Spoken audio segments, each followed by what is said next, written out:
Shadnagar depot మేనేజర్ని. నా పేరు ఉషా అండి. నేను ఇక్కడ ఆరంగర్ పాయింట్ ఇన్ఛార్జ్గా ఉన్నాను. ఇక్కడ నిన్నటి నుంచి ట్రాఫిక్ హెవీగా ఉంటుంది. నిన్నటి మీదట ఈ రోజు ఇంకా బాగా ఉంది. దానికి తగ్గట్టుగా మేము బస్సెస్ ప్రొవైడ్ చేస్తున్నాము. ఇప్పటి వరకు మార్నింగ్ నుంచి ఒక 30 బస్సులు ఎక్స్ట్రా తిప్పాము, మేము ఎక్స్ట్రా నడిపాము. ఇంకా ఈవినింగ్ వరకు కూడా ఇంకా చాలా బస్సెస్ అరేంజ్ చేసాము. ఎటువైపు పబ్లిక్ డిమాండ్ ఉంటే అటువైపు బస్సెస్ నడపడానికి మేము సిటీ బస్సెస్ తోటి కోఆర్డినేట్ చేసుకుంటూ, సిటీ డిపో వాళ్ళతో కోఆర్డినేట్ చేసుకుంటూ అన్ని బస్సెస్ అరేంజ్ చేస్తున్నాము. పబ్లిక్ ఇన్కన్వీనియన్స్ కాకుండా ఇక్కడ shed, water, drinking water plus seating arrangements కూడా అరేంజ్ చేయడం జరిగిందండి. ప్రైవేట్ వెహికల్స్ కి పోకుండానే మేము మాక్సిమం అరేంజ్ చేస్తున్నామండి ఇక్కడ నుంచి బస్సెస్. ఇక్కడ ఎక్కువగా కర్నూలు ఉన్నారు, కొత్తకోట ఉన్నారు, వనపర్తి ఉన్నారు, మహబూబ్ నగర్ ఉన్నారు.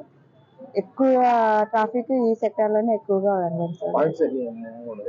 ఇక్కడ ఆరంగర్లో 3 పాయింట్స్ పెట్టాము సపరేట్ గా. మహబూబ్ నగర్, నారాయణపేటకు ఒక ప్లాట్ఫాము, నాగర్ కర్నూలు, వనపర్తి, కొల్లాపూర్ ఒక ప్లాట్ఫాము, ఇంకొక ప్లాట్ఫామ్ లో షాద్నగర్, గద్వాల, కర్నూలుకు ఒక ప్లాట్ఫామ్ ని సపరేట్ చేసుకొని మేము బసెస్ ని అరేంజ్ చేస్తున్నాం. For more videos like this, subscribe Big TV channel.